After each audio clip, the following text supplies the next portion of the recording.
علی المرتضی کے پاس پیسے نہیں تھے لیکن وارث علوم رسول تھے. مدینۃ العلم وعلی بابھا، مد مقابل کے پاس بہت پیسہ تھا، لقمہ تر کھاتے تھے دسترخوان پر، مگر جب کوئی مسئلہ لا ینحل آتا تھا تو بابے علی المرتضی پر مخلوق کو بھیجتے تھے کہ جاؤ پوچھو علی سے، کیونکہ لقمہ تر اور دنیا کی وراثت تو مجھے ملی ہے لیکن رسول اللہ کے علم کا وارث علی ہے. میں ایک عرض کرتا ہوں اور آخر میں سمیٹتا ہوں کہ علی کی وراثت کسے ملی؟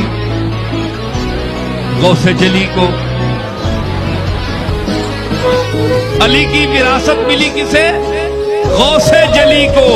غوث جلی کی وراثت ملی ہند الولی کو. ہند الولی کی وراثت ملی مہر علی کو. اب مہر علی میں ایک دفعہ بیان کر چکا ہوں، سنو آخری بات، کوئی تعریف کی بات نہیں، میں بڑا عاجز ہوں، لیکن دیکھیے ترتیب میں کیا آیا ہے. مہر علی تک پہنچ گیا نا میں. اب دیکھیں حروف تہجی الف سے لے کر یہ تک ترتیب دیکھیں. میم کے بعد کس کا نمبر ہے؟ نون. مہر علی، مہر علی، محی الدین، معین الدین، میرے والد معین الدین، میرا دادا محی الدین، میرا پردادا مہر علی. تینوں میں میم ہے کہ نہیں؟ تینوں کے میم ایک ہوئے. میم جو ہوئے اے میم پاؤ نا تسی قلم نال میم، میم اتے پھر اسی اتے میم پاؤ. کوئی پتہ لگ سی میم کدھر گیا ہے؟ یار قلم کے نہ قلم لکھنی چھوڑ دی، تختی اتے لکھو میم، میم اتے پھر ڈوبا لاؤ تے پھر اسی میم اتے اونجی اکرا پاؤ.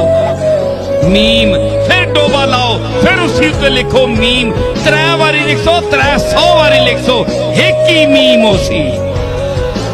معین الدین محی الدین ہے اور محی الدین مہر علی ہے.